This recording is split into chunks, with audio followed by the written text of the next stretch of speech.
Si maintenant vous me suiviez depuis le début, on va devoir amener quelques modifications parce que là, je ne sais pas pour vous, mais pour le moment, pour moi, le texte qui est là est assez, comment on l'appelle encore? Il ne respire pas assez. D'autant plus que après tout juste le chapeau, il n'y a pas d'espace réel entre le chapeau et le contenu des paragraphes.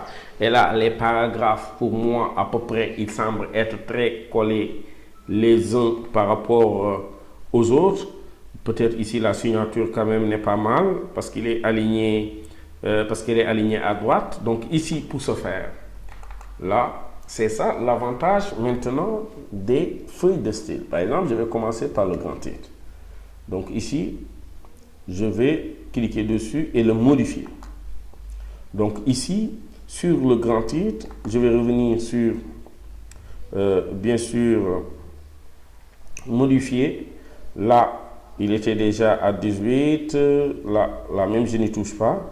Je valide pas. OK, je vais aller dans format. Maintenant, ici, sur l'espace avant et l'espace après. D'habitude, on peut utiliser les deux, mais comme je dois le faire sur tous les autres éléments qui suivent, moi, cette fois-ci, je vais mettre l'absence après. Par exemple, après tous les grands titres, j'aimerais qu'il laisse 2 mm d'espace, donc ce qui n'est pas mal.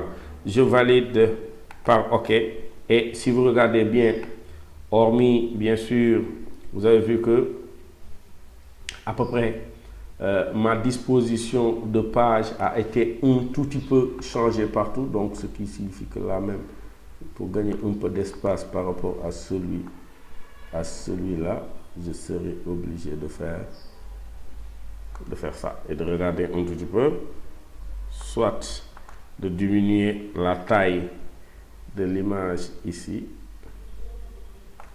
là, en termes de hauteur, pour me permettre, tout à l'heure, je vais m'expliquer. Voilà, à peu près comme ça. Hop, voilà, en termes de largeur, voilà, c'est pas gênant. Là aussi, c'est pas gênant. Voilà, pour me permettre. Mais si vous regardez de manière générale, ceci a eu comme conséquence, bien sûr, d'agrandir le texte, la zone. Donc ici, mieux vaut même, avant de régler, continuer sur le reste. Là, sur le chapeau, modifier. Donc ici, dans format, l'espace après, je le mets à 2 mm. Je valide par OK.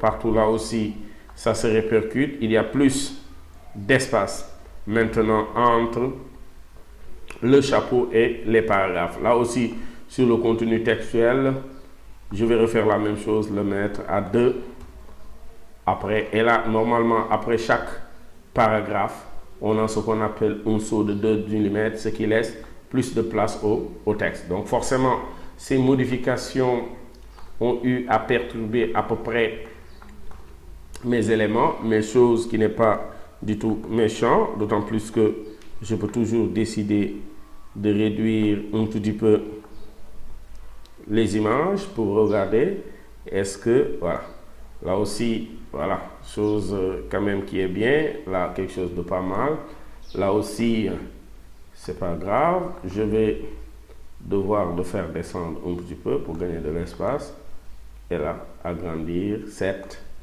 zone. Donc là, en 2-3 clics, tout a été mis à jour et là on voit bel et bien que notre texte respire plus.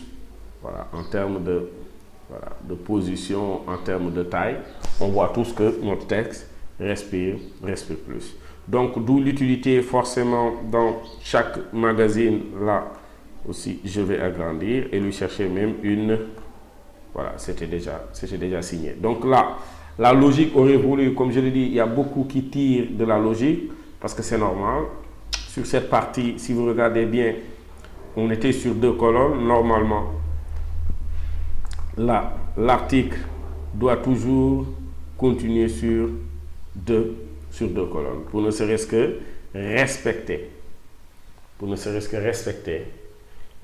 la mise en page on ne divise pas les colonnes comme on veut, mais un article sur son contenu, s'il commence sur 2 colonnes, pourquoi le terminer sur 3 colonnes?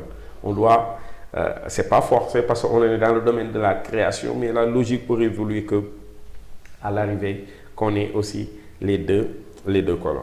Donc,